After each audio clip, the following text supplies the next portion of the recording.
Good morning and welcome to the Boulder Valley Unitarian Universalist Fellowship and to this sunny Earth Day and Easter service, celebrating Mother Earth as a gift of reciprocity. I am Kelly Lojadice, using she, her pronouns. I'm joined today by our minister, Reverend Barbara Koyman. Today's music is provided by our music director, Tad Koriath, Derek Rassinier on horn, and our song leader, Jenny Bernstein. Today's tech team is Larry Sherwood, Karen Griglak, and Deborah Mensch. As I say these welcome words today, I invite you on Zoom to scroll through the screen so you can experience the beauty of this congregation. And all of you to just smile at each other and look. You are all welcome here today in all the beauty of languages, cultures, skin tones, shapes and sizes, gifts and challenges that come together in your uniqueness. You are welcome here. In all the ways you express gender, in the beauty that is who you love and how you love, you are welcome here. In all the ways you make your living, the places you're from, with all the traditions that inform your spiritual life, you are welcome here today. No matter how long you are away, nor how soon you will return, whether you come with laughter in your heart or tears, you are welcome here. You're invited to join us with a curious mind, a loving heart, and a willing spirit. We welcome you today. We acknowledge that the land surrounding us is the stolen territory of the Arapaho people, and that many native peoples lived freely on this land for millennia before the arrival of white settlers. If you're new here, we're glad you found us and hope that in this community, whether you're with us in person or virtually, you can experience the warmth and love of this congregation. Please come back a few times to really get to know us. We have many opportunities during the week for social connection and spiritual growth. And those on Zoom can check out the links in the chat to help you get connected. In person, stop by the welcome table in the foyer for fellowship information and our newcomer form. It's also on the QR code in the back of the hymnal. If you would like to view a simple order of service for today's service on your phone, please scan the QR code on your screens now or click on the link in the Zoom chat. And everyone on Zoom, you're welcome to stay for casual conversation following the service. And in person, you're welcome to coffee hour in the fellowship hall. Joining us on Zoom, feel free to greet each other in the chat. And if you're a newcomer, let us know so that we can greet you. We love to know who's among us. And those of you in the sanctuary, please take a moment briefly to greet your neighbor.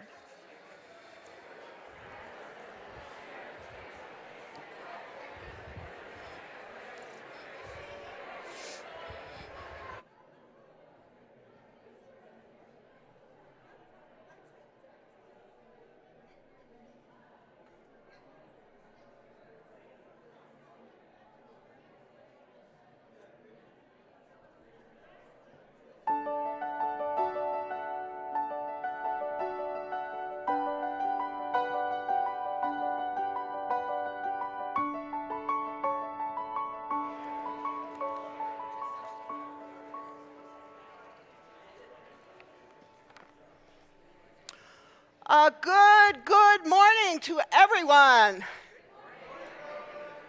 I'm Reverend Barbara, the grateful minister of this congregation. My pronouns are she and her. It is our Unitarian Universalist tradition to light the chalice as a symbol of our faith. I invite you to repeat the words of the chalice lighting as Kelly lights the chalice. We light this chalice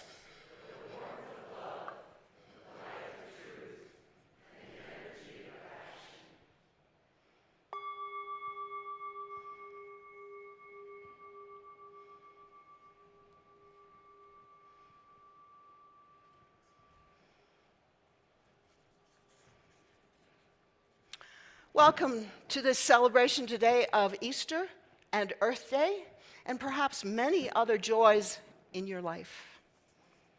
If we lived in another climate, our souls might speak other languages.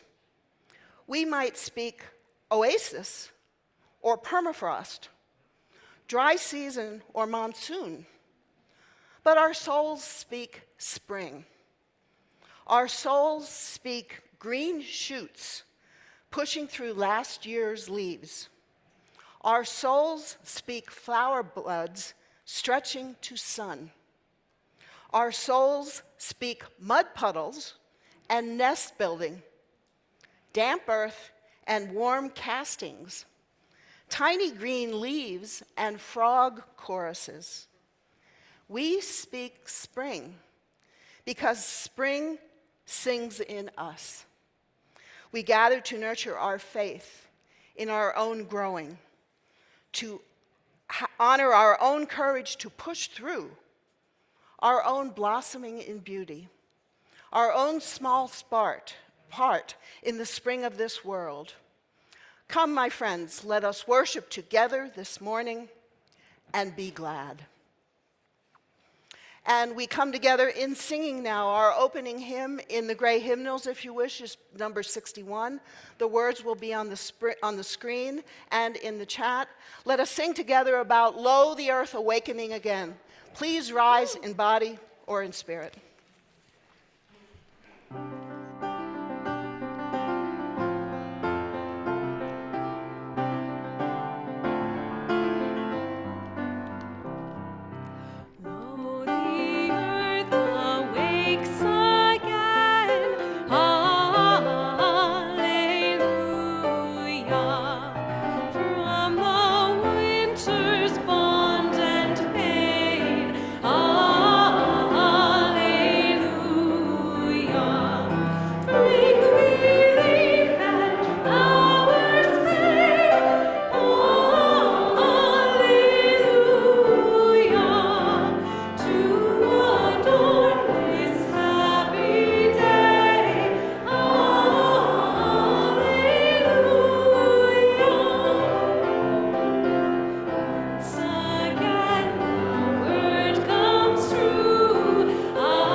That was such a good one, wasn't it? Yeah.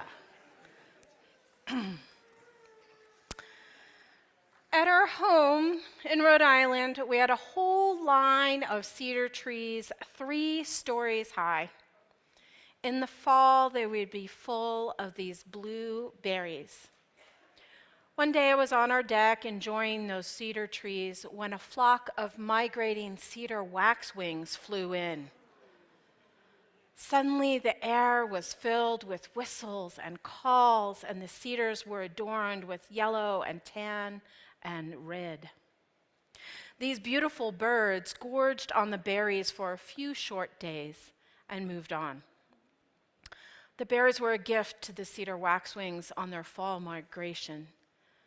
The cedar waxwings' beauty and song were a gift to us as we watched them take their fill. And the birds gave back to the trees by spreading the seeds in their droppings. I think of this as a beautiful exchange. Here in Colorado, we have juniper bushes and also serviceberries that play the role of the cedar trees back east. And here's an image of a serviceberry from Judd Falls in Crested Butte. In the wild, deer and elk and squirrels browse the serviceberry twigs and leaves, and birds, as well as bears and other animals, eat the berries, spreading the seeds, making sure the serviceberries keep propagating. On my hikes, these bushes adorn the mountainsides. And I enjoy taking photos of their beauty to encourage others to treasure this rich source of gifts. And I love my serviceberry bush in my garden. They're abundant with berries to feed the various animals. And amongst their green leaves, red and purple berries ripen in the summer, and they can be picked to share that bright pop of sweetness with friends. And of course, I eat some as well. And for my part, I give back by watering and weeding the serviceberries in my garden.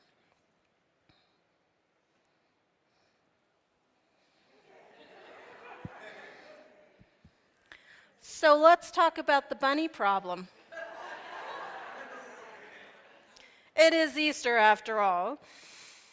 So many of my neighbors complain about the bunnies eating their plants. And they put up fences or they try to kill the bunnies to protect their garden. My approach to this bunny problem is different.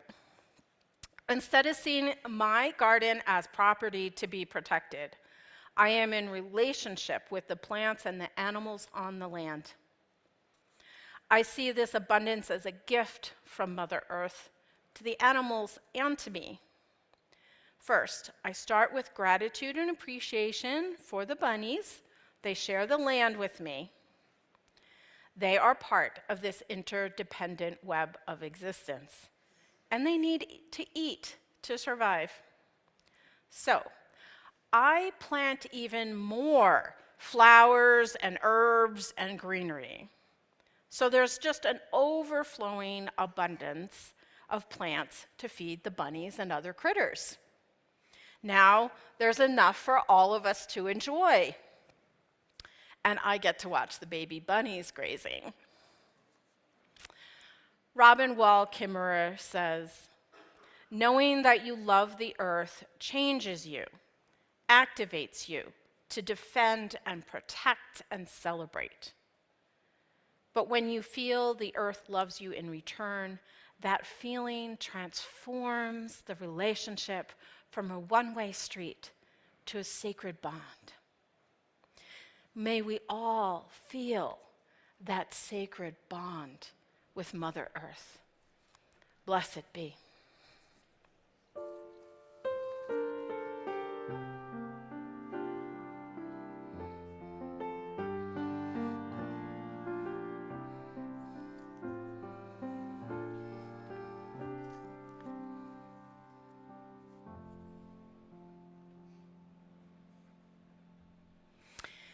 Each week, we remind ourselves of the abundance of our lives and this community by giving half of our plate away to those organizations that share our values.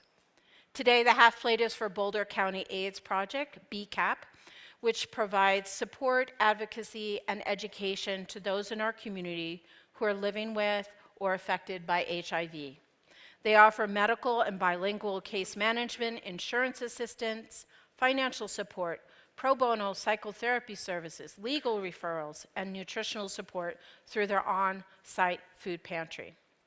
And they offer innovative prevention and outreach programs to the lives of people living with HIV.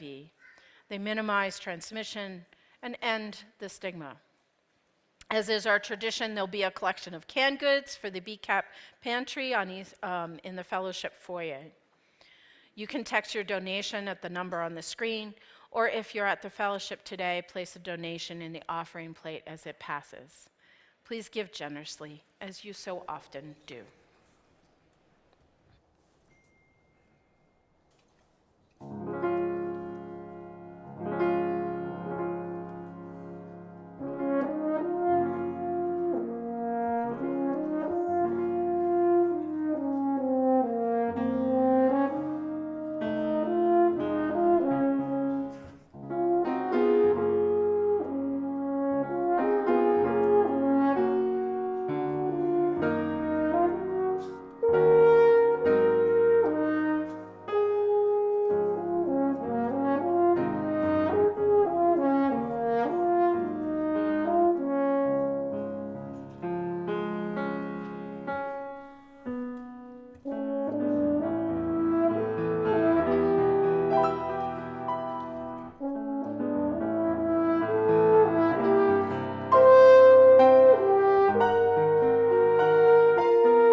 For the work and witness of this congregation and Boulder AIDS project, your contributions are gratefully received.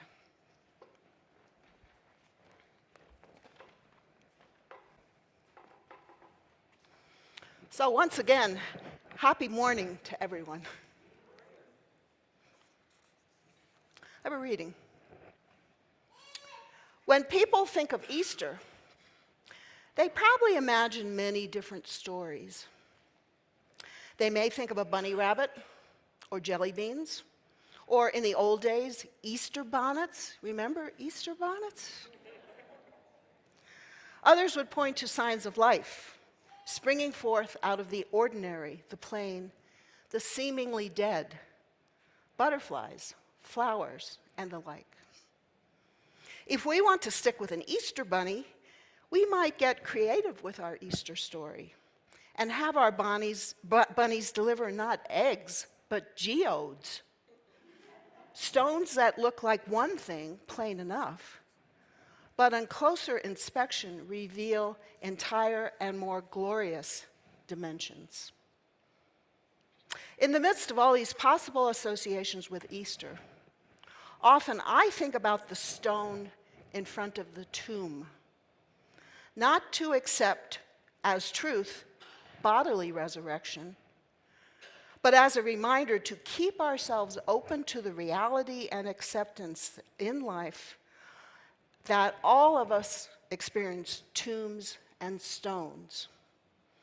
The stone in the Easter story reminds us that there are many interpretations of tombs, perhaps more than any of us can first grasp or understand. The stone reminds us that there are possibilities beyond our logic, beyond our wisdom, to find inspiration, renewal, and new life. The stone reminds us that even in the midst of challenging or even potentially death-dealing experiences, we can find new inspiration and new life. And as the opening hymn said, Alleluia.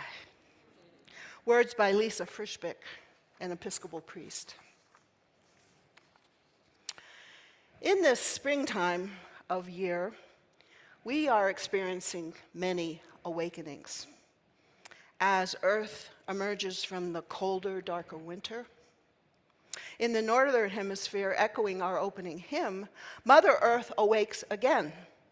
Daylight stretches longer each day. Bushes and branches have budded, and the snow should have melted. We'll see. Complementing the awakening of the earth, similarly, perhaps you are in a season of personal awakening, perhaps resuming usual outdoor habits that lagged in winter, or taking on new ways to engage with life. Or perhaps your awakening hasn't begun yet.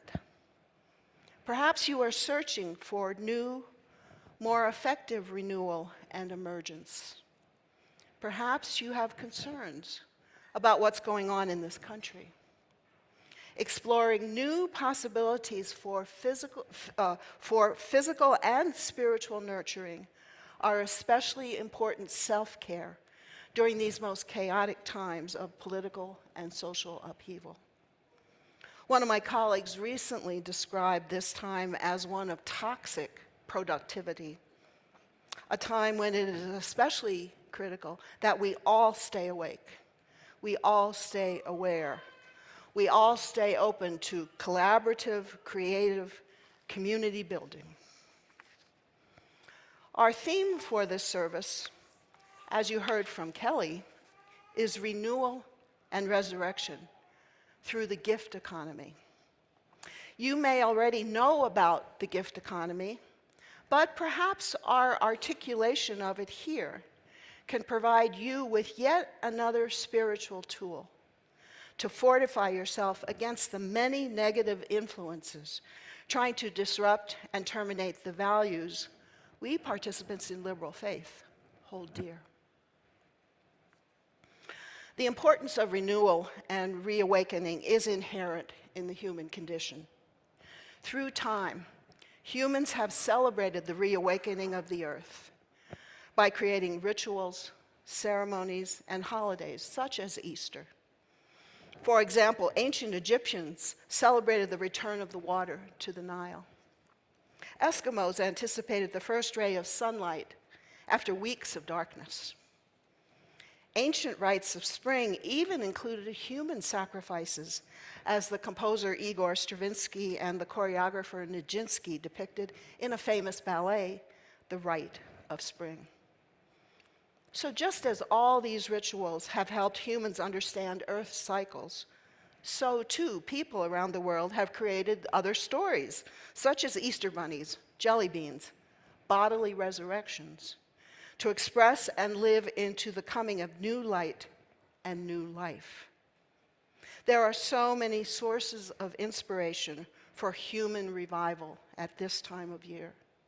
Reminders about new life and the hope and possibility that comes with it. So many possibilities for moving away those stones which may be impeding this journey called life. So it's no coincidence that many holidays and rituals of human renewal and resurrection coincide with the start of spring, at least in the northern hemisphere. It's no coincidence that Easter and Earth Day fall relatively in the same portion of the yearly calendar. And this year, only 2 days apart. I'm sure everyone's aware, this year we celebrate the modern holiday of Earth Day, founded in 1970, this Tuesday, April 22nd. So today I invite us to examine some new possibilities for your own spiritual practice and resurrection by considering another way to deepen our relationship with Mother Earth through the practice of a gift economy. Today, let's reflect on possibilities for renewal found in recent writing about the service berry, which Kelly talked about, as taught to us by the author Robin Wall Kimmerer. Kimmerer is an ecobotanist and a citizen member of the Potawatomi Nation of upstate New York. I know some of you are acquainted with her through her earlier bestseller, Braiding Sweetgrass. After reading her latest book, The Service Berry, Abundance and Reciprocity in the Natural World, I came to realize that most of my life, indeed, I have lived by the principles of the gift economy. And still, reading her loving, touching approach to gift economy through principles drawn from earth-centered indigenous practice has truly brought me new perspective, not only about how to pick service berries. Her book offers me, and I hope you too, many new tools for my spiritual practice toolbox to counter the inordinate toxicity currently pervading American life. I hope that exploring the meaning and practice of a gift economy here today can counter some of the effects of what the Atlantic magazine recently identified as its polar opposite, the current and growing fear economy in this country. So first, a few disclaimers. Not to worry. If you anticipate that this sermon will be a lecture on economics, not an invitation to spiritual deepening, not to worry. Economics is hardly a topic you want me to address in detail. But I do think it is important to unpack a bit about the sense of economy, to better understand Robin Wall Kimmerer's reflections on gift economy. Broadly stated, economy concerns the many activities related to the production, trade, and consumption of goods and services needed for sustenance of any entity or any group or any individual. For purposes of explaining gift economy, we can describe two functions of the economy. One, to consider what we need to contribute, that is the cost, in order to receive the goods and services necessary to sustain life. And two, then, to assess the consequences of exchanging those goods and services. So perhaps when you think of the concept of economy, you imagine industrial or market economies and commodities. Robin Wall Kimmerer invites us to something very different, a method of exchange that's much more heart-based, relational, and including non-tangible objects of exchange. In contrast, in a market economy, the economy probably most of us deal with most of the time, or maybe even all of the time, the currency to exchange goods and services is usually monetary in one form or other.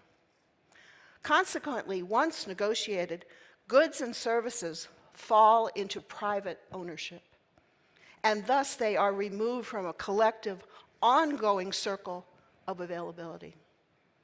The scarcer the commodity, usually the more costly, inviting yet more accumulation of wealth.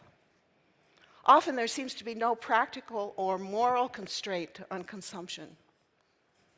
To borrow a comment about the current national leadership, which I read in the New York Times last Sunday, quote, "Everything the administration does right now, it does with a dose of tough guy excess, as though determined to alienate any person or causes not in agreement with them," unquote.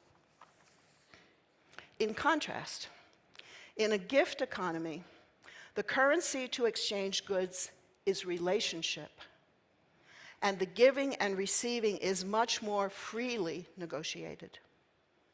A gift economy thrives on abundance, because in a gift economy, even after some of the goods have been given to one person, the gift remains available for more and different relationships, because the goods are not taken up as private property and thus rendered out of circulation. A market economy encourages scarcity, as consumers are motivated to acquire as much as possible, lest the supply dries up and they are left out, being concerned that there won't be enough for me. What's especially important in contrast about a gift economy is that the receiver of the goods and services is motivated to take only as much as they need. That is, no hoarding. Even Kelly eating service berries, no hoarding. Through a mindset of a gift economy, we experience grace. Grace being gifts freely given, which we didn't ask for, such as kindness, compassion, and forgiveness. A gift economy also generates gratitude and belonging, a sense of interdependence, a sense of collective equity, as well as accountability. In a gift economy, the consequence is a reciprocity of gratitude, generating the impetus to give back, to return, to recirculate all those tangible gifts and resulting kindnesses to other humans, to all life, and especially to give back to Mother Earth. So in contrast to my fairly erudite synthesis of the gift economy, Robin Wall Kimmerer contrasts gift and market economy in language that is much more imaginative than mine. She wrote this: "In a service-berry economy, I accept from the tree and then spread that gift around with a dish of berries to my neighbor, who makes a pie to share with his friend, who feels so wealthy in food and friendship that he volunteers at the food pantry. You know how it goes. In contrast, if I were to buy a basket of berries in a market economy, the relationship ends with the exchange of money. Once I hand over my credit card, I have no further exchange with the clerk or the store. We're done. I own these berries now, and I can do with them as I like. The clerk, the corporation, and I, the consumer, have a strictly material transaction. There is no making of community, only a trading of commodities. Think of how strange but wonderful it would be if you met the clerk on the street and they asked for your recipe for service-berry pie. That would be out of bounds. But if those berries were a gift, you'd probably still be talking." Words from Robin Wall Kimmerer. As I said, I've probably been nurtured by a gift economy most of my life. From my childhood, growing up in a family oriented to growing our own vegetables, putting on my plate only as much as I could eat, wearing last year's outfits to school, or maybe outfits from a few years ago, or maybe even older, and spending as many of my wakening hours as possible outdoors in all seasons.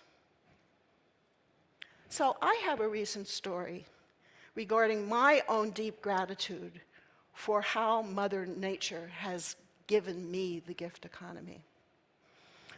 A few days ago, I decided to head to the hills for one last day of skiing. There happened to be snow the night before. The drive here on the flatlands, westward along the Front Range, was magnificent. I could not believe the gift Mother Earth had given me. I have never seen the snow and the mountains and the gray swirling clouds looking like they did. I assumed that, once I got down to the intersection near I-70, that would be it. And then I turned through the canyon. I have never seen the canyon. So descriptive and so illustrative of the many different images. How am I the recipient of this, Mother Nature? Thank you so much.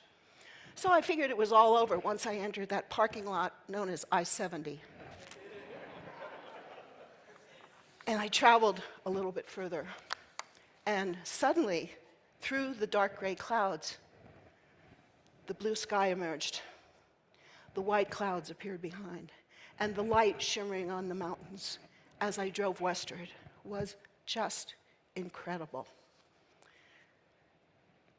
I could not believe that I was the recipient of this gift from Mother Nature. But the realization of the interconnectedness of all life continued. The drive to Loveland Ski was a gift in itself. But even more magnificent was the view from the top of Fire Basin. By now, with cloudless blue sky and endless fields of white snow, that took my breath away. For me, dismounting from the top of Loveland's lifts this winter has become spiritual practice.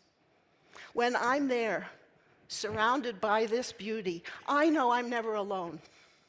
I cherish my privilege to know that there is a location secure from chaotic leadership far away in our nation's capital. Now, to confirm, friends, I took in only as much of that view that day as I needed.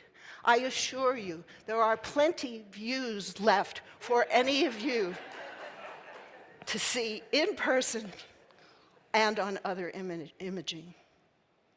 And then rest assured, I give back to Mother Nature as I can through financial and other support of our precious protective lands.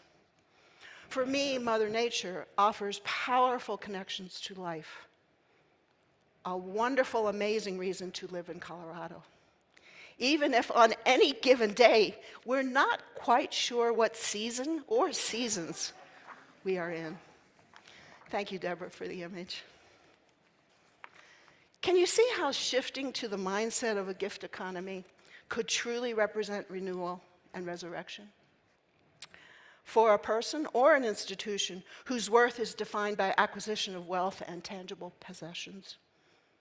I know it's dreaming, but imagine how modern American culture could be transformed overall in the long run, and especially since January 20th. If persons who assume they are powerful by virtue of a large bank account could shift their concept of wealth to the mainstays and values of a gift economy. So, for our remaining sermon time, I want to invite small group conversation this morning among you here in the sanctuary and online. We're going to go into small groups. I invite you to go into 2s or 3s. It'll be very brief, but I want to have you have the opportunity to connect with another person. I suggest you speak to someone you don't know so well. Make a new friend, and online the same. You'll be in the chat together online. We'll take about 3 or 4 minutes for this. Now, hold on just a second. Let me explain a little bit more. I invite you to share very, very briefly with your conversation partner an example of a gift economy you have known or participated in, like Loveland Ski, or how you might engage in new and different examples of gift economy going forward. That is, how might you infuse more kindness and generosity into our world so starving right now for connectedness? Now, I'll let you know when you have about a minute left, And I know it's short, but you can continue your conversations perhaps during social time. So I trust this is clear. Let's take 3 or 4 minutes. Turn to someone else. How have you experienced gift economy, or what will you do to do so in the future? And I'll call you back in 3 or 4 minutes.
Friends, take 1 more minute. Take 1 more minute. Take 1 more minute. We're going to need some.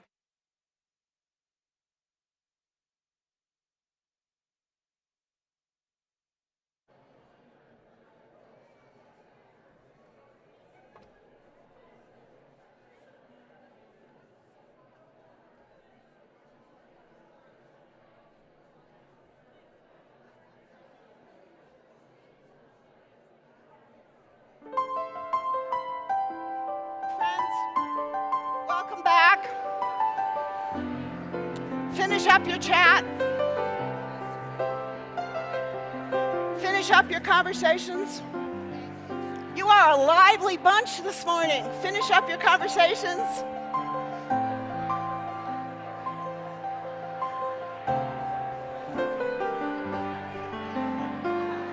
Welcome back, everybody.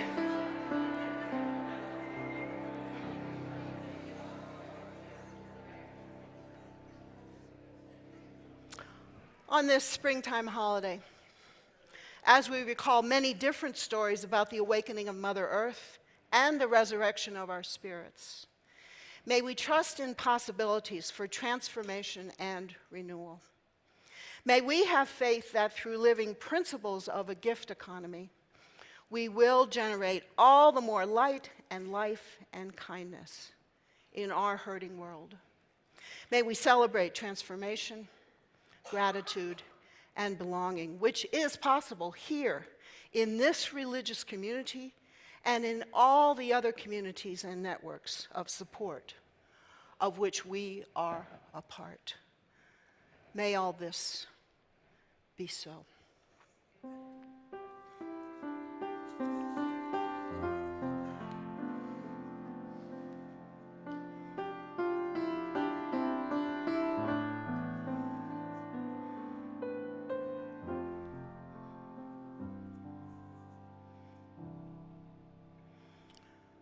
So friends, I invite you into some moments of meditation as you wish. Let's close today's reflection on the gift economy with this meditation and covenant from Robin Wall Kimmerer, which she learned from her indigenous community to create an economy of abundance and relationship grounded in reverence and reciprocity. From her community, she has learned to practice these principles as follows. She wrote, "Know the ways of the ones who take care of you, so that you can take care of them. Introduce yourself. Be accountable as the one who comes asking for a life. Ask permission before taking. Abide by the answer. Never take the first one, never take the last one. Take only what you need. Take only that which is given. Never take more than half. Leave some for others. Harvest in a way that minimizes harm. Use it respectfully. Never waste what you have taken. Share. Give thanks for what you have been given. Give a gift in reciprocity for what you have taken. Sustain the ones who sustain you, and the earth will last forever. My friends, may we strive to engage these values of abundance and reciprocity in all we do. Amen, and blessed be.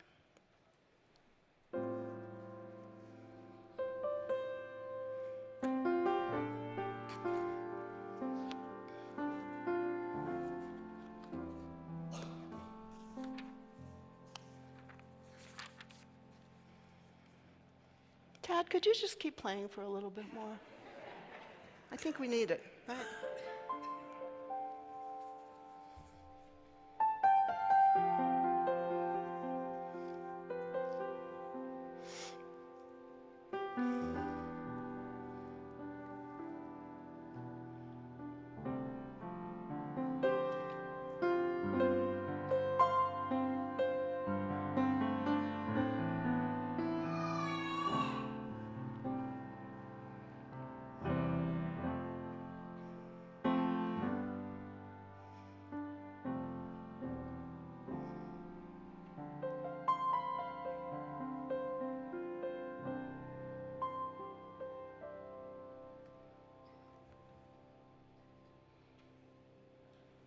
Thank you, Tad.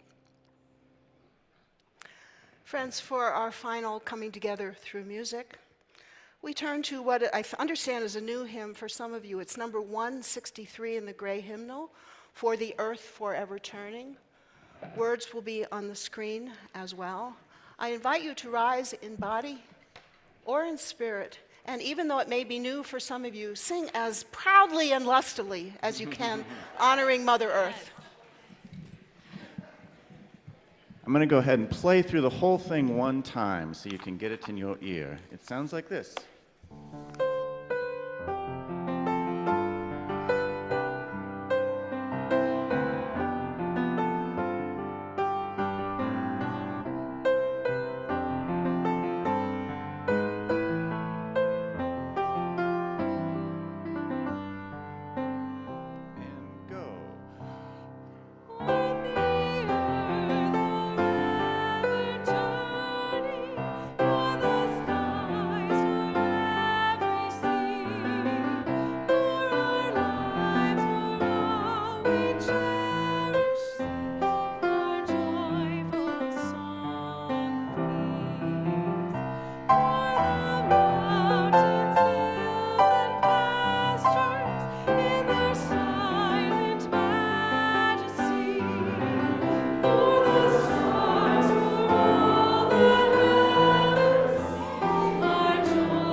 friends, please remain standing in body or spirit as we extinguish our chalice, sharing together these words.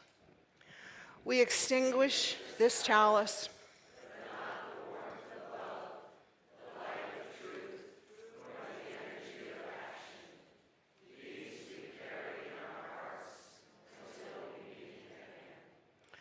And as we prepare to go out, I invite you, as you wish, to connect with someone near you, in body, in spirit, perhaps touching hands or arms, also remembering to connect with the folks who are online.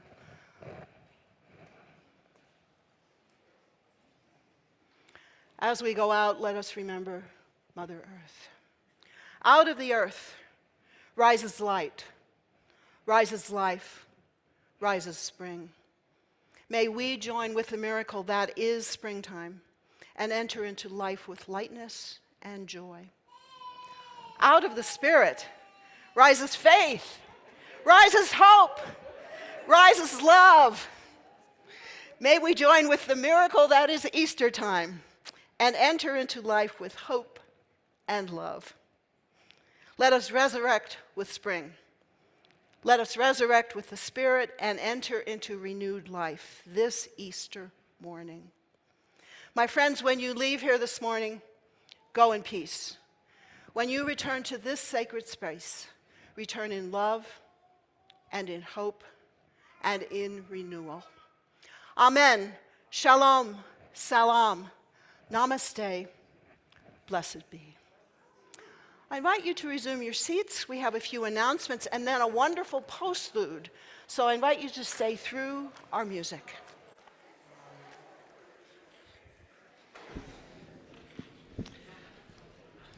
Good morning. I'm Paul Austin. I use he, him pronouns. I'm a fellow trustee on the board, and I get the honor of doing announcements today. So, grab a cup of coffee at Friendship Hall after the service, and then come back to the sanctuary at 11:30 for the next Inquirer series about covenant groups. Both newcomers and established members are welcome. We'll conclude by 12:15, and David Burrows will offer an optional building tour after the class. The Path to Membership class is next Saturday, April 26th, from 9 a.m. to noon in the Mountain View room, which is out here to your left. A light breakfast is included and childcare is available. The link to RSVP online is in Friday's Connection Weekly, which is you all received by email. And, you can RSVP at the welcome desk today, right out there in the foyer. Beautiful. Okay, today's the deadline for members to submit their nominations for people to serve on the ministerial search team. This is really important, you guys. The group of people who will do the vital work over the next year of identifying candidates to serve as our next minister. All members were sent an email with a link to the nomination form last week. We need to hear from every member, and the volunteers will be following up if they haven't heard from you. So expect that. You get to choose 3 people that you nominate for this committee. It's a really important committee. 7 people will be on that ministerial search committee. It will save these busy folks a lot of time and trouble if they don't have to chase you down, so please do the form. Look for it in your email box and your inbox and submit them during coffee hour even. There is also going to be representatives from the task force up on the dais in Fellowship Hall. So if you have any questions, Janet will be there. Okay. I'd like to introduce Bob Broadus. Where are you? Bob, I have an announcement from Bob. Stories of Migration and Music are going to be this Saturday, the 26th at 4 p.m. in the fellowship here. Only the front door will be unlocked, and if you park in the back, you will need to use the keypad. The back parking lot will be coned off at 3:45. Please register at the Modus Theater website, Modus, M-O-T-U-S, correct?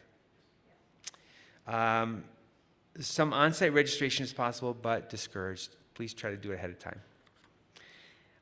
This Friday, this is from Tad, April 25th at 7:30, composer Carmen Sandim, who's an amazing pianist, and friends will share musical expressions of both weight and persistent hope, an offering for what unites us today in grief and in love. Through tender arrangements and original compositions, this evening's concert, Songs for Weathered Hearts, invites us to slow down, feel deeply, and sense our path forward through art, through presence, and through connection. Please see Connections Weekly or Eventbrite for links to the ticket. And lastly, please enjoy our closing music. If you'd prefer to be in conversation, just head out to the Fellowship Hall and have a snack. Thank you, and have a great day. Hey, one more piece we'd love to play for you. This is a movement from a Mozart horn concerto. The third movement of Mozart's third horn concerto, it's a rondo. So a rondo is a classical form where you kind of get a theme, and then you get some other stuff, and then you get the theme that comes back, and then you get some other stuff, and then you get the theme again. And the return of the theme is very, very satisfying. So, enjoy.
Thank you.